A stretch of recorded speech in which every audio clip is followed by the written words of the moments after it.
नमस्कार विद्यार्थी मित्रों।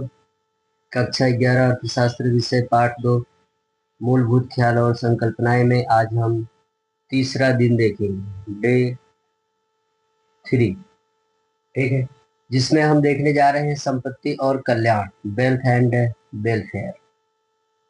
संपत्ति और कल्याण की अगर हम बात करें तो आर्थिक अध्ययन में बार बार उपयोग में लिए जाने वाले दो शब्द संपत्ति और कल्याण का अर्थ समझना अनिवार्य है। जिसके पास संपत्ति है उसी का कल्याण है। किसी के कहने से आपका कल्याण नहीं होने वाला है। आपके पास संपत्ति नहीं आने वाली है, इसलिए आप जिस भौतिक संपत्ति का अपने जीवन में सुख भोग रहे हैं, उपयोग कर रहे हैं, उसी से आपका कल्याण है। सबसे पहले हम अर्थ देखेंगे। अलग अलग प्रोफेसर ने, अर्थशास्त्री ने अलग अलग प्रकार की परिभाषा प्रस्तुत की है, लेकिन हमें जो याद करना है, जो समझने योग्य है, वह परिभाषा है प्रोफेसर अल्फ्रेड मार्शल की। इन्होंने कहा कि संपत्ति का अर्थ बताते हुए जो वस्तु उपयोगी हो, कमी वाली हो, विनिमय योग्य हो, जिस पर व्यक्तिगत मालिकी संभव हो, उसे संपत्ति कहा जाता है। अब ये जो परिभाषा है, मतलब जैसे संपत्ति है कोई भी घर, मकान, दुकान, गाड़ी, बंगला इत्यादि भौतिक संपत्ति, जिसे हम देख सकते हैं, छू सकते हैं, जिसका उपयोग कर सकते हैं, जिसकी कमी हो, जिसका हम लेन देन कर सकते हैं, बेच सकते हैं, खरीद सकते हैं, विनिमय कर सकते हैं, ऐसी वस्तु जिस पर हमारी व्यक्तिगत मालिकी है।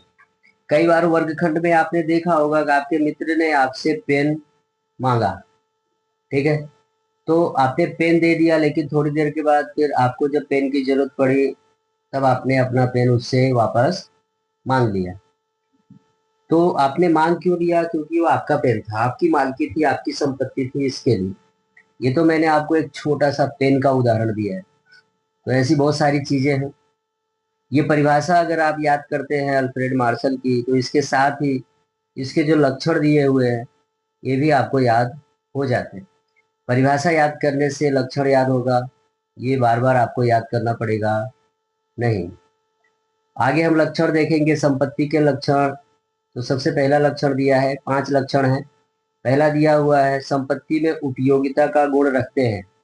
अभी अभी मैंने यहाँ पे अंडरलाइन करके आपको बताया कि वस्तु उपयोगी हो। यहाँ पर देखिए उपयोगिता का गुण आ गया। मानवीय आवश्यकताएं संतुष्ट करने का गुण, अर्थात क्या होता है? उपयोगिता का गुण। तो संपत्ति का प्रथम लक्षण है उपयोगिता का गुण। वह मनुष्य की आवश्यकताएं संतुष्ट करने का गुण रखता है, अर्थात वह उपयोगी है। मतलब हम अपने जीवन में जिन वस्तुओं का उपयोग करते हैं उसका यहाँ पर उदाहरण होगा। मकान का उपयोग करते हैं, वाहन का उपयोग करते हैं, सोना चांदी, गहने इत्यादि क्या है? ये सब सारी संपत्ति है। नगद संपत्ति है, जब जरूरत पड़े, जैसे जरूरत पड़े हम इसका लेन देन कर सकते हैं, व्यवहार कर सकते हैं, बेच सकते हैं, अपनी आवश्यकताओं को पूरा कर सकते हैं। दूसरा पॉइंट है, उसकी कमी होनी चाहिए। मैंने परिभाषा में आपको बताया था, वस्तु में उपयोगिता का गुण होने के साथ साथ क्या होना चाहिए? कमी। जिस वस्तु की कमी होती है उसी का विनिमय मूल्य होता है, उसी की कीमत लगती है। ठीक है, कमी वाली वस्तुओं में विनिमय मूल्य होता है।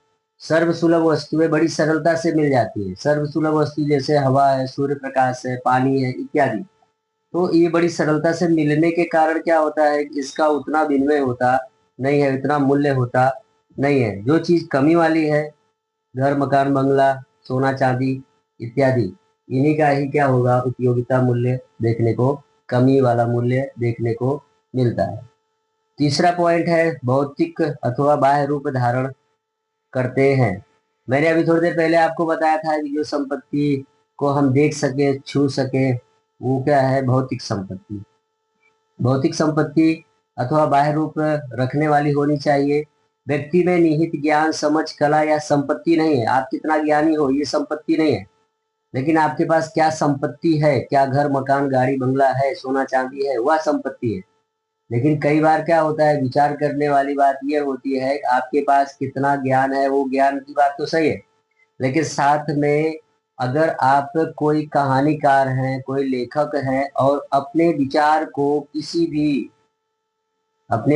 को लिख कर प्रिंट कराकर उसे बेचते हैं तो क्या होगा, लिख कर किसी को देते हैं तो क्या होगा, उसके बदले में आपको पैसा मिलेगा जो संपत्ति के रूप में माना जाता है। देखिए यहाँ पे विचार करने की शक्ति का उदाहरण दिया है। विचार करने की शक्ति या गुण है, संपत्ति नहीं है। विचार करने की शक्ति क्या है, गुण है।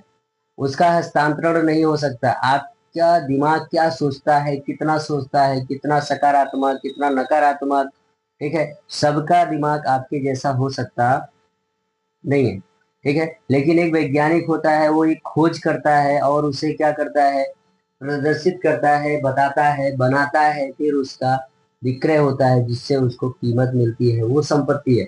एक फिल्मकार का जो लेखक होता है, राइटर होता है, वो कहानी को लिखता है और प्रोड्यूसर को क्या करता है, देता है, और जिस कहानी के आधार पर एक फिल्म बनती है, कहानी की रचना होती है, जो संपत्ति है। एक वकील होता है, वो अपने ज्ञान से अपने जो भी उस जिसके लिए वादी प्रतिवादी है, जिसके लिए वो केस लड़ता है, उसे बचाता है, उसके बदले में उसको पैसे मिलते हैं, तो वह सारी चीजें संपत्ति मानी जाती है। अगला चौथा पॉइंट है, विनिमय योग्य होनी चाहिए। मतलब संपत्ति उसे कहते हैं जिसका लेन देन हो सके। जो वस्तु उपयोगी हो, विनिमय पात्र ना हो, वह संपत्ति नहीं होगी। उपयोगी है परंतु विनिमय नहीं हो रहा है तो वो संपत्ति नहीं होगी। संपत्ति का महत्वपूर्ण लक्षण क्या होता है, विनिमय की क्षमता उसके अंदर होनी चाहिए। वस्तु देकर अन्य वस्तु प्राप्त होना चाहिए, पैसे देकर वस्तु प्राप्त होना चाहिए, वस्तु के बदले में वस्तु का लेन देन होना चाहिए, तो उसे संपत्ति मानेंगे। संपत्ति व्यक्ति की वर्तमान आवश्यकता को संतुष्ट करता ही है, परंतु भविष्य में भी आवश्यकताओं को क्या करता है, सहायक रूप बनता है।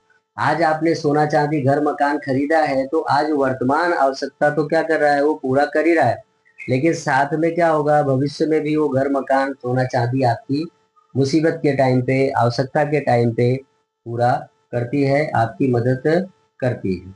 पांचवा पॉइंट है, टिकाऊपन का गुण होना चाहिए। संपत्ति लंबे समय तक टिकी हुई होनी चाहिए। संपत्ति में टिकाऊपन का गुण होता है। जो वस्तु एवं सेवा नाशवान होती है, लंबे समय तक नहीं संग्रहित किया जा सकता, उसे संपत्ति नहीं कहते हैं। जमीन, मकान, शेयर इत्यादि संपत्ति है, ठीक है। श्रमिक का श्रम, शिक्षक का शैक्षणिक कार्य, किसान के द्वारा उत्पादित नाशवान वस्तुएं संपत्ति नहीं है। वे लंबे समय तक टिकाए जा सकते नहीं है, उसे संग्रहित किया जा सकता नहीं है। जो चीजें संग्रहित की जा सकती हैं उसको ही संपत्ति माना जाता है। इस तरह से विद्यार्थी मित्रों, आज के इस पॉइंट में हमने संपत्ति और कल्याण के बारे में चर्चा की। अब अगले पॉइंट में हम क्या देखेंगे, वस्तु के प्रकार। तब तक के लिए धन्यवाद।